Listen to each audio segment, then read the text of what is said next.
నమస్తే మారావు గారు. మా అడవిలో మర్యాదలు ఇలాగే ఉంటాయి. షాక్ అవ్వాల్సిన అవసరం లేదు. జెడ్పీటీసీ ఎలక్షన్ జరగటం మాకు ఇష్టం లేదు. అవి ఆగాలంటే రెండే దారులున్నాయి. ఒకటి మీరు విత్డ్రా చేసుకోవాలి, లేదా మీరు చనిపోవాలి.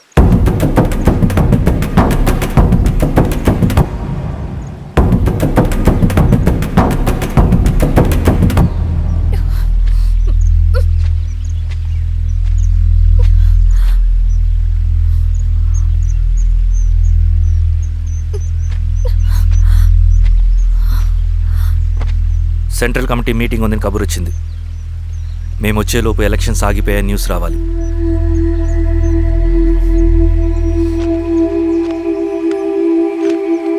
ఇదిగో రవి. లాల్ సలాం కామ్రేడ్.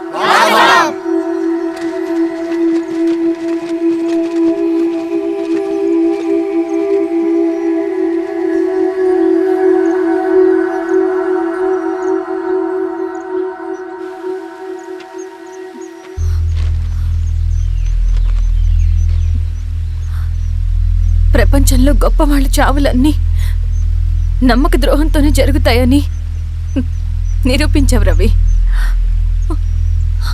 అన్నయ్యని కూడా అచ్చం ఇలాగే చేస్తావు కదా? ఎందుకు రవి? ఏం జరిగింది? అన్నీ బాగుంటే దేశం తరపున బ్యాడ్మింటన్ ఆడేవాడిని.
అరే అభి, లేవరా, లే. Congratulations. Thank you sir. Ravi, congratulations.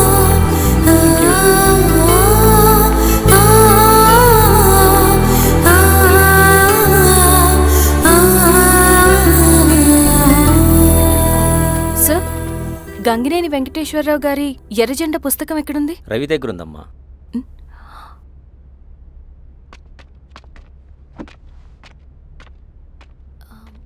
Ravi, మీకు ఈ బుక్స్ అంటే ఇష్టమా? అవును, నీకు కూడానా? నేను ఇప్పుడిప్పుడే చదువుతున్నా. సైలెన్స్. క్యాంటీన్కి వెళ్ళి మాట్లాడుకుందామా? ఓకే. అక్క కాఫీ. థ్యాంక్ యూ రచన. పర్లేదక్క. అయ్యో, కాఫీ అస్సలు బాగాలేదు. 1 minute ఇప్పుడే వస్తా. ఎక్కడికి? ఇక్కడికే వచ్చేస్తా. 1 minute అండి.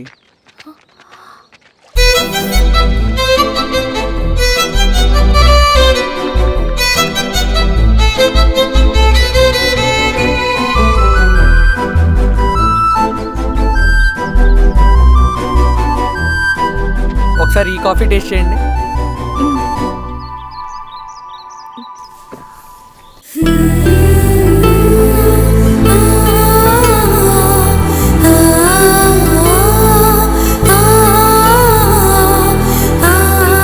చాలా బాగుంది. థ్యాంక్ యూ అండి.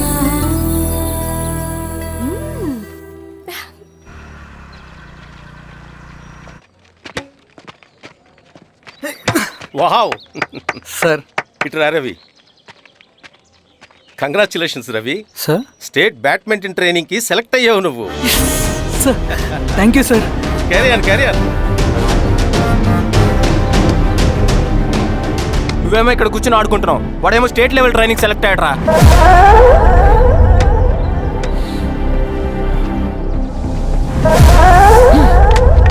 అరే మొత్తానికి నువ్వు అనుకున్నది సాధించావురా. రే ఎప్పుడు మనం ఎంచుకున్న మార్గమే మన జీవితాన్ని మారుస్తుందిరా. Hi Ravi. All the best Ravi. నీకోసమే తీసుకో.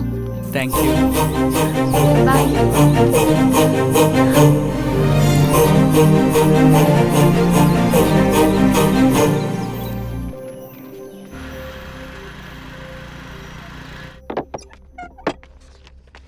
సార్ రమ్మన్నారంట.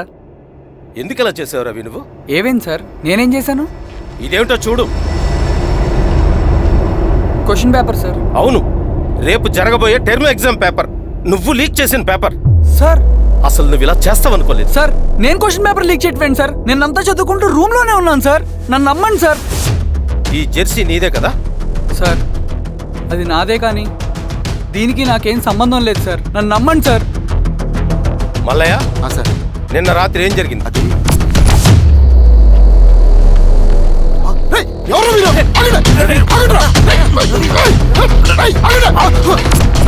అతను అబద్ధం చెప్తున్నాడు సార్. నాకేం తెలియదు సార్. నేను దొంగతనం చేయలేదు సార్. నన్ను నమ్మండి. ఐఎమ్ వెరీ సారీ రవి, నేనేం చేయలేను. తప్పు నువ్వే చేసావని అన్ని నీ వైపే ఉన్నాయి. నిన్ను రెస్టికేట్ చేయడం తప్ప నాకు వేరే ఆప్షన్ లేదు. సార్ అంత పని చేయమాకండి సార్. నా లైఫ్ పోతుంది సార్. ఇండియా తరపున బ్యాడ్మింటన్ ఆడాలన్నది నా డ్రీమ్ సార్. నన్ను నమ్మండి సార్. సార్ సార్ సార్ నాకేం తెలియదు సార్. నన్ను నమ్మండి సార్. సార్ నాకేం తెలియదు సార్. నిజంగా నాకేం తెలియదు సార్. సార్ నన్ను నమ్మండి సార్. సార్ నేనేం తప్పు చేయలేదు సార్. నాకేం సంబంధం లేదు సార్. నన్ను వదిలేయండి సార్. సార్ నన్ను వదిలేయండి సార్. కాలేజ్ తరఫున స్టేట్కి వెళ్ళి ఆడదాం అనుకున్నాను. నా కొడుకు తాళం అక్కడే ఉంది కదా.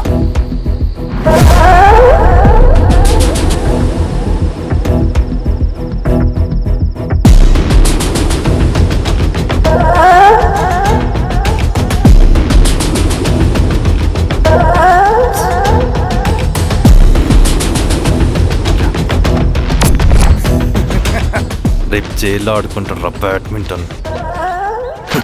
సార్ నన్ను ఎందుకు తీసుకొచ్చారు సార్? నాకేం తెలియదు సార్. పేపర్ లీక్ చేసింది. నేను చేయలేదు సార్. నిజంగా నేను చేయలేదు సార్. సార్ సార్ నిజం సార్. సార్ రేయ్ నీ తరపున ఎవరు లేరా? వచ్చి ఫోన్ చేసుకో త్వరగా.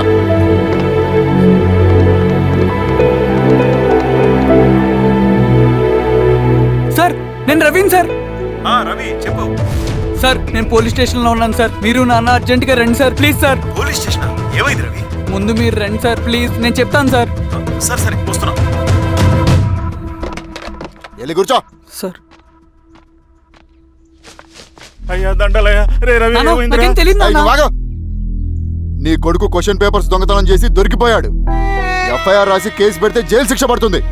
అలా కాకుండా కేసు క్లోజ్ చేయాలంటే 2 లక్షలు కావాలి. వెళ్ళి తీసుకొనిరా. అర్థమైందా? లేదోండయ్యా. ఏయ్ నా సంగతి నీకు తెలుసు కదా. లోపలేస్తే 10 సంవత్సరాలు బయటికి రాడు. వెళ్ళి డబ్బులు కొట్టరా.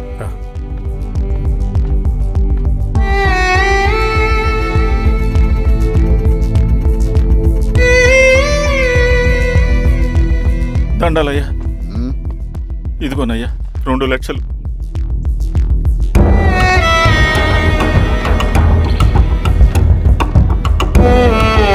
రేయ్ అని పంపించండి రా. ఎలా భద్రా, నిజంగా దీనికి నాకేం సంబంధం లేదు నాన్న. త్వరగా దున్నండిరా. పిఆర్ఓ బంగారం లాంటి భూమిది. అరే ఏంకన్నా పటేల్ మీ పొలం దున్నేస్తున్నాడు. పటేల్ మా పొలం దూరం పెట్టరా? పదయ్యా. రవి పద.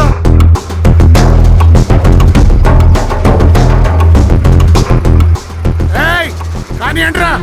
అయ్యా పటేల్ అయ్యా, మా పొలంలో మీరు దున్నుతున్నారండి. ఏయ్ నా పొలంలో నేను దున్నకుంటే వాడు దున్నుతాడారా? ఇది అన్యాయం అయ్యా. ఏయ్ ఏంద్రా అన్యాయము?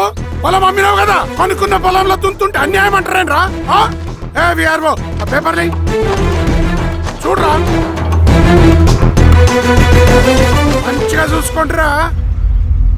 పొలం అమ్మేవా నాన్న? అమ్మలేదురా, తాకట్టు పెట్టా. ఏయ్ తాకట్టు కాదురా, నువ్వమ్మావు నేను కొన్నాను. నేను అమ్మలేదయ్యా. వీడు నా దగ్గర 2 లక్షలు తీసుకొని ఈ పొలం అమ్మాడు. 2 లక్షలా? ఎందుకో? మీ వాడు చేసిన నిర్వాకం వల్ల చదువుకోరాని కాలేజీకి పంపితే ఆడుతూ పాడుతూ ఎగ్జామ్ ఫెయిల్ అవుతాడని తెలిసి ఆ పేపర్ లీక్ చేశాడు వీడు. ఏంటయ్యా ఇది?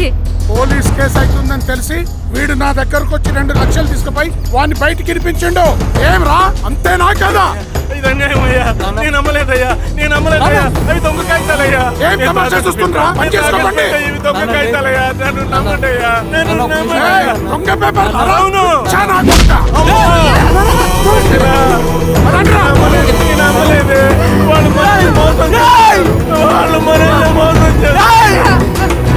వాళ్ళు మోసం. నానా నానా నానా నానా నానా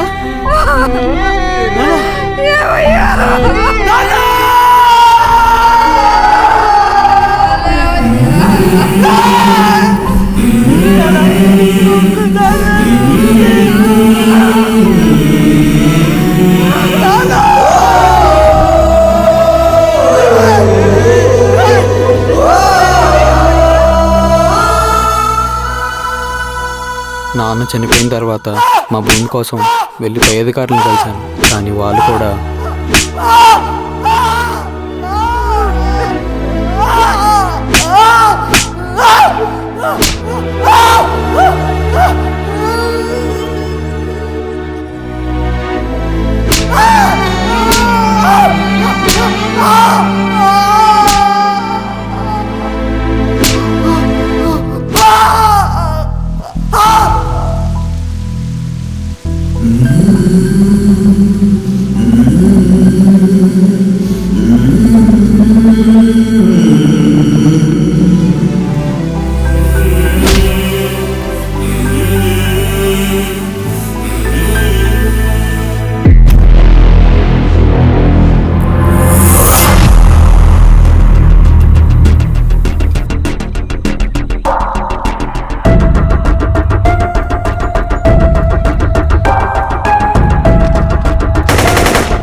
ఈ వార్త అన్ని పేపర్లో రావాలి.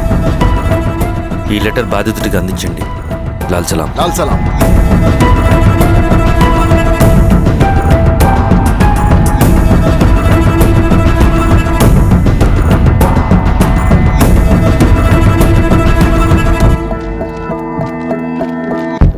ఈ పీడిత భూస్వాముల నుండి విముక్తి కోసం విప్లవ పోరాటం చేయాలి. పేద ప్రజలను సమసమాజం వైపు నడిపించాలి. దళం నిన్ను ఆహ్వానిస్తుంది. రా, జనం కోసం పోరాటం చేద్దాం. లాల్ సలాం.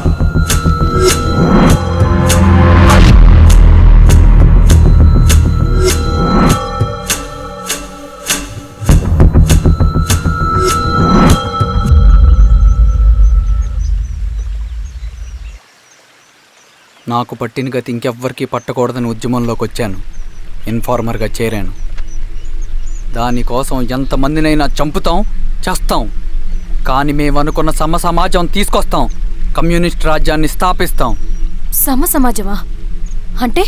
రష్యాలో, చైనాలో, వియత్నంలో మా కమ్యూనిస్టులు విప్లవం ద్వారా సాధించిన ఆదర్శ సమాజం. Lenin, Stalin, Mao, Che Guevara, Fidel కాస్ట్రోల్ సృష్టించిన కులాలు, మతాలు, వర్గాలు, వర్ణాలు లేని ఒక సామ్యవాద స్వర్గం. అదే మేము కలలుగనేది. దానికోసమే మేము పోరాడేది.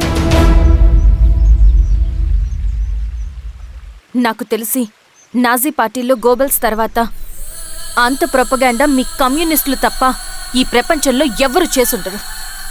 ఉక్కు మనిషి స్టాలిన్, మానవీయుడు మావో, ఎర్ర జెండా వెలుగు ఇలాంటి కమ్యూనిస్టు పుస్తకాలు చదివితే ప్రపంచవ్యాప్తంగా కమ్యూనిస్టులు సాగించిన మారణ హోమాల గురించి నీకు తెలీదు రవి.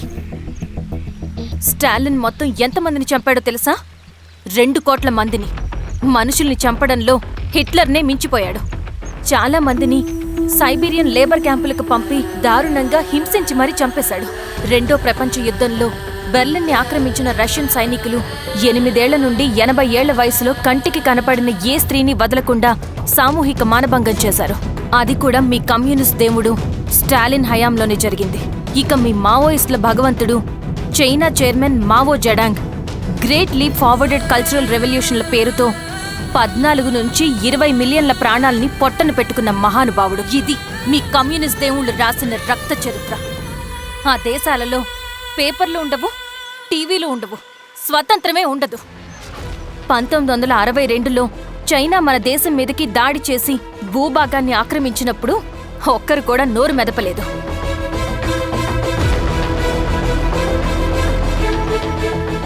కమ్యూనిస్టుల మానసపుత్రులైన మీ నక్సలైట్లు ఏమైనా తక్కువ తిన్నారా? పశ్చిమ బెంగాల్లోని నక్సల్బరి అనే గ్రామంలో 1965లో జోతేదార్ల దౌర్జన్యానికి వ్యతిరేకంగా పుట్టిందే మీ ఉద్యమం. A for arms, B for Bengal, C for Charu Majumdar. చారు మజుందార్ చెప్పిన స్టేట్మెంట్ గుర్తుందా? వర్గశత్రువుని ఖతం చేసి వాడి నెత్తుట్లో చేతులు ముంచని వాడు విప్లవకారుడు ఎలా అవుతాడు? అక్కడి నుంచి మొదలైంది మీ నక్సల్స్ హింసాకాండ. 1965 నుంచి ఇప్పటిదాకా 1,00,000 మందిని ఉద్యమం పేరుతో చంపేశారు. కేఎస్ వ్యాస్, పరదేశీ నాయుడు, ఉమేష్ చంద్ర, శ్రీపాదరావు, దుగ్గిరాల వెంకట్రావు, హైగ్రీవాచారి, బుడ్డా వెంగల్ రెడ్డి, ఇలా చెప్పుకుంటూ పోతే ఎంతో మంది మీ చేతుల్లో చంపబడ్డారు. ఇంతమందిని చంపి ఏం సాధించారు మీరు? కంపెనీలు తెచ్చారా? ఉద్యోగాలు ఇప్పించారా? ఇళ్లు కట్టారా? హాస్పిటల్స్ పెట్టారా? ఏం చేశారు మీరు? You did nothing. కడితే డెవలప్మెంట్, కూల్చితే విధ్వంసం. విధ్వంసం చేశారు కానీ డెవలప్మెంట్ ఏం చేశారు మీరు? అంటే ఇన్నేళ్ల ఉద్యమంలో మేం మంచి చేయలేదా? లేకే, ఖచ్చితంగా చేశారు. తెలంగాణ సాయుధ పోరాటం, శ్రీకాకుళం సాయుధ పోరాటం వాళ్ళ చలవే. భూస్వాములు తగ్గి కూలీ రేట్లు పెరిగాయి అంటే అది మీ చలవే. నంబూద్రిపాద్, జ్యోతి బసు, సోమనాథ్ చటర్జీ, పుచ్చలపల్లి సుందరయ్య, తరిమెల నాగిరెడ్డి, చంద్ర రాజేశ్వరరావు, నల్లా నరసింహులు ఒక్కొక్కరు ఒక్కో లెజెండ్. కానీ వీళ్ళు ప్రజానాయకులు. తుపాకీ పట్టి అడవిల్లోకి వెళ్లలేదు. ఎలక్షన్స్ లో గెలిచి ప్రజా సమస్యల్ని పరిష్కరించారు. కానీ మీరేంటి ఎలక్షన్స్ వద్దు అంటున్నారు? ఒక తుపాకీతో మనిషి ప్రాణాలు తీసే బదులు ఒక పెన్నుతో 10 మంది ప్రాణాలు కాపాడొచ్చు. మీలాంటి వాళ్ళు ఉండాల్సింది ఎర్ర జెండా నీడలో కాదు, దేశ జెండా నీడలో. చంపుకుంటూ పోతే ఒకరోజు మనకిష్టమైన వాళ్ళని కూడా చంపుకోవాల్సి వస్తుంది రవి. నా మాట విను. ఇవన్నీ వదులుకుని నాతో రా. ఈ అడవి బయట నీకు గొప్ప ఫ్యూచర్ ఉంది. రా. సంతకం పెట్టండి శిరీష. నేనెందుకు చెప్తున్నానో అర్థం చేసుకోండి. రవి, సంతకం పెట్టండి.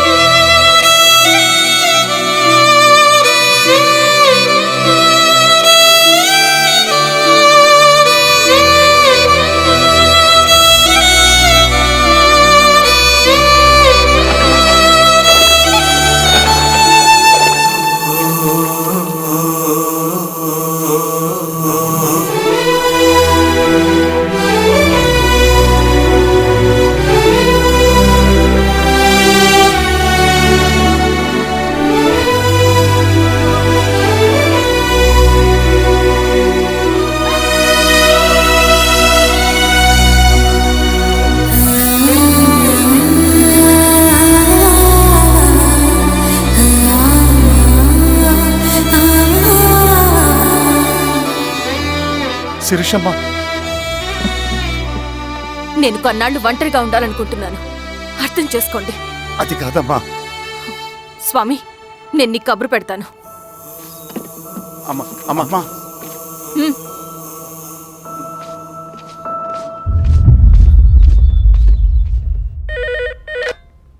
హలో, ఎవరండి? హలో, నేను చెన్నారెడ్డిని మాట్లాడుతున్నాను. సంజీవ్ రెడ్డి గారు ఉన్నారా? సార్ మీటింగ్లో ఉన్నారు సార్. శిరీషమ్మ ఇంట్లోంచి వెళ్ళిపోయింది సార్.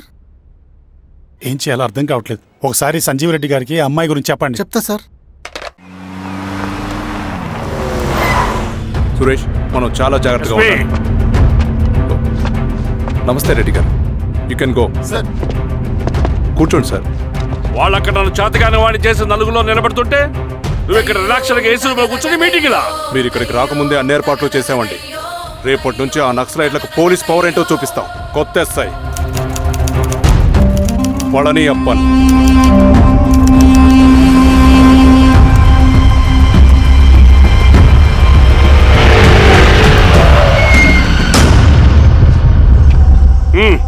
ఏదోటి చేయండి త్వరగా.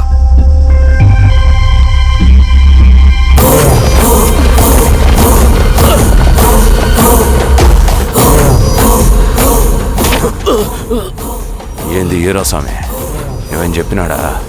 లేదు సార్. చాలా సిన్సియర్ అనుకుంటుంది. అవును సార్. మన సిన్సియారిటీ కూడా చూపియాలి కదా.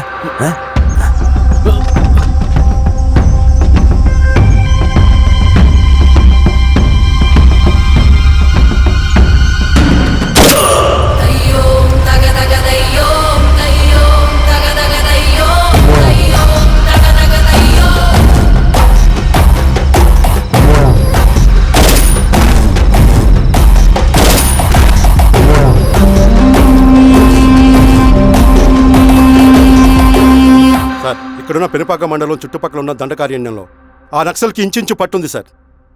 వాళ్ళ కనసైగల్లో ఇదంతా జరుగుతుంది సార్. ఇక్కడ వాళ్ళకి స్ట్రాంగ్ ఇన్ఫార్మర్స్ ఉన్నారు సార్. స్ట్రాంగ్ ఇన్ఫార్మర్సా? అదేందో చూడండి. సార్ కేసు ఫైల్ చేయమంటావా? ఏంటి గొడవ? సార్ గంజా కేసులో దొరికాడు సార్. నాకేం సంబంధం లేదు సార్. పోలీసులు నన్ను ఇరికిస్తున్నారు సార్. నర్మే ఏందా గోలా? సార్ మన పోలీస్ చెకింగ్లో ఆటోలో గంజాయి దొరికిందండి సార్. ఆ ఆటో డ్రైవర్ నాకు సంబంధం లేదు అంటున్నాడు. గంజాయా? ఉన్నో నీకు పిలవండి. రేయ్, రా. మీరు బాండి. ఈరోజామి గారు సార్ కూకో. సార్ నీ పేరేంది? రాజప్ప సార్. కూకో. ఎవరు? లంకపురం సార్. కూకో కూకో కూకో. ఏం చేస్తా అంటావు? ఆటో డ్రైవర్ని సార్. కూకో. నీ అబ్బాయి ఎన్నిసార్లు చెప్పాలా నీకా? వయసులో పెద్దోడిని, పోలీసోడిని, నాకు ఒకే విషయం 10 మార్లు చెప్పడం ఇష్టం ఉండదు. అర్థమైందా? కూకో.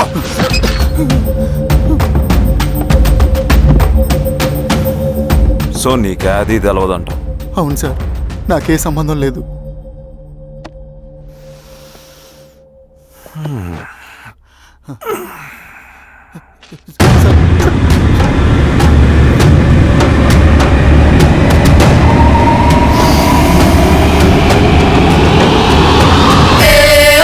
సో నువ్వు లేత గంజాయి తోటలు తిరుగుంటావు.